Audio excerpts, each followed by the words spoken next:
Hello बच्चों, आज हम कक्षा 6 विषय विज्ञान पाठ 1 भोजन यह कहाँ से आता है। पाठ का नाम है भोजन यह कहाँ से आता है। इसके बारे में पढ़ाई करेंगे। ठीक है बच्चों, तो हम पहले समझते हैं भोजन क्या होता है।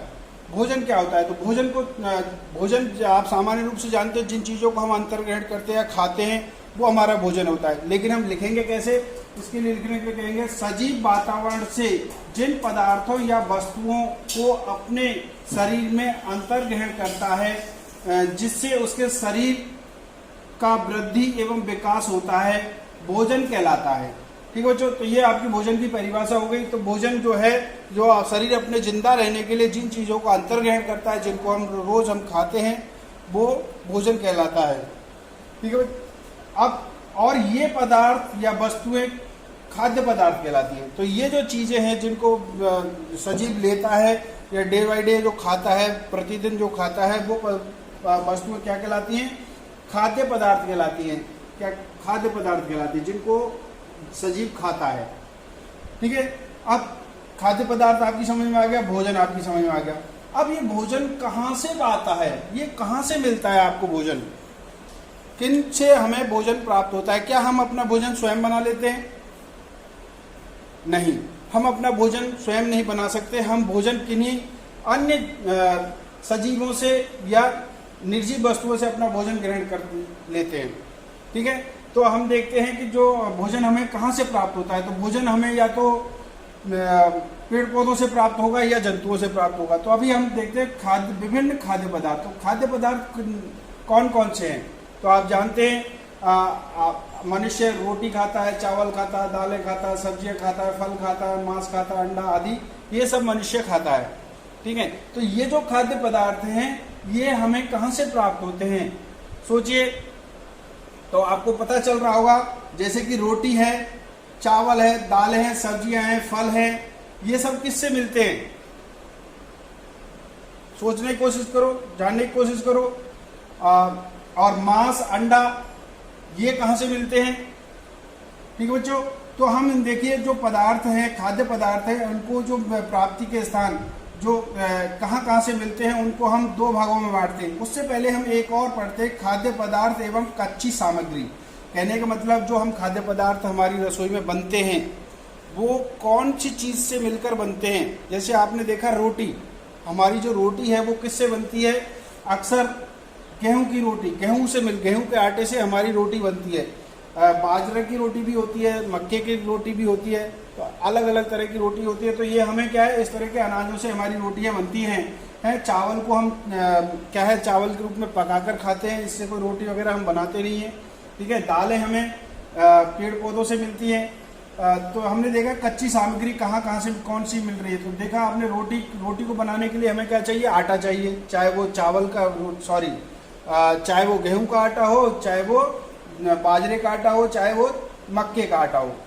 ठीक है बच्चों, तो चावल है वो तो उसके लिए तो चावल ही चाहिए, दालें हैं उसके लिए दाल चाहिए, सब्जी है सब्जी के लिए सब्जी है, कच्ची सामग्री के रूप में। ठीक है, तो अब देखिए आपकी जैसे बुक में दे रखा है सारणी 1.2, इसमें देखा है रोटी या चपाती किससे बनती है, आटा व जल से। आटे में जल मिलाकर उसको गूंदा जाता है, तो इससे हमें रोटी बनती है। अब दालें, तो दालें कहाँ से मिलती हैं, कच्ची दाल, जल, नमक, तेल, घी। तो दाल बनाने के लिए हमें ये चीज़ चाहिए, क्या चाहिए, कच्ची दाल, पानी और तेल और मसाले, ये सब चाहिए होते हैं, तो हमारी दाल बन के तैयार होती है। ठीक है बच्चों, तो ये हमारी कच्ची सामग्री और उनसे बनने वाली भोजन सामग्री या खाद्य पदार्थ वो हो गए। अब देखिए आप खाद्य पदार्थ एवं प्राप्ति के स्रोत। जो खाद्य पदार्थ हैं वो हमें कहाँ से मिलते हैं। अब हम जो बेसिक जो हमारा यहाँ आ जाता है, यह कहाँ से आता है, जो हमारा भोजन है वो कहाँ से आता है, या खाद्य पदार्थ जो है वो कहाँ से आते हैं। तो हमने देखा जो खाद्य पदार्थ हैं हमें अक्सर पेड़ पौधे और जंतुओं से प्राप्त होते हैं। पेड़ पौधे और जंतुओं से प्राप्त होते हैं। तो पेड़ पौधे को हम पादप बोलते हैं, पादपों से व जंतुओं से। तो जो खाद्य प्राप्ति के जो स्रोत हैं उनको हमने 2 भागों में बांटा, पादपों से मिलने वाले खाद्य पदार्थ और जंतुओं से मिलने वाले खाद्य पदार्थ। तो पादपों से हमें कौन कौन सी चीज़ें मिलती है, जैसे अनाज। अनाज कौन कौन से होते हैं, जैसे गेहूं है, ज्वार है, बाजरा है, मक्का है, ये सब हमारे क्या है, अनाज होते हैं। ठीक है, दालें, और दालें भी कई तरह की होती हैं। आप अपने रसोई में या अपने मम्मी पापा से पूछे तो आपको पता चलेगा दालें कौन कौन सी होती है, जानने की कोशिश करें।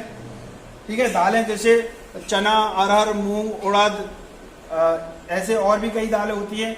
इसी तरह से सब्जियां, तो सब्जियां भी आप बहुत सी सब्जियों के नाम जानते हैं।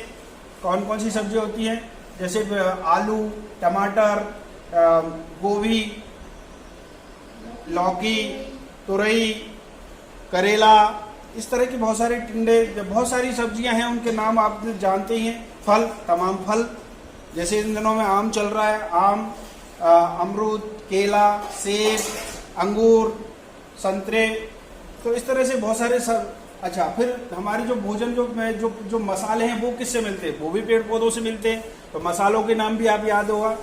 ठीक है, जिसमें देखो धनिया, मिर्च, हल्दी, जीरा, तो इस तरह के बहुत सारे मसाले, मेथी वगैरह, तमाम मसाले होते हैं, ये भी पेड़ पौधों से प्राप्त होते हैं। तो ये हमारी सब खाद्य सामग्री में काम आते हैं। ठीक है बच्चों, तो हमारे प्राप्ति के स्रोत कहाँ हो गए, पादप। कहाँ से आता है ये सब, हमें पादपों से, पेड़ों से मिलती हैं। दूसरा है जंतुओं से, तो कुछ चीजें हमें जंतुओं से भी प्राप्त होती हैं, जैसे दूध।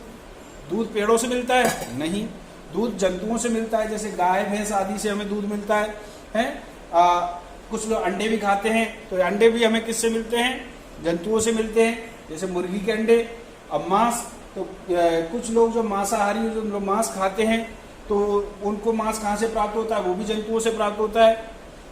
और शहद, शहद भी हमें क्या है, मधुमक्खी से प्राप्त होता है, वो भी एक जंतु है। तो इस तरह से हमें जो खाद्य पदार्थ के एवं प्राप्ति के स्रोत, तो इनको हमने दो भागों में बांटा, पादप एवं जंतु। तो पादपों से तो हमें ये मिलते हैं, जंतुओं से हमें ये मिलते हैं। ठीक है बच्चों, ये सब अच्छे से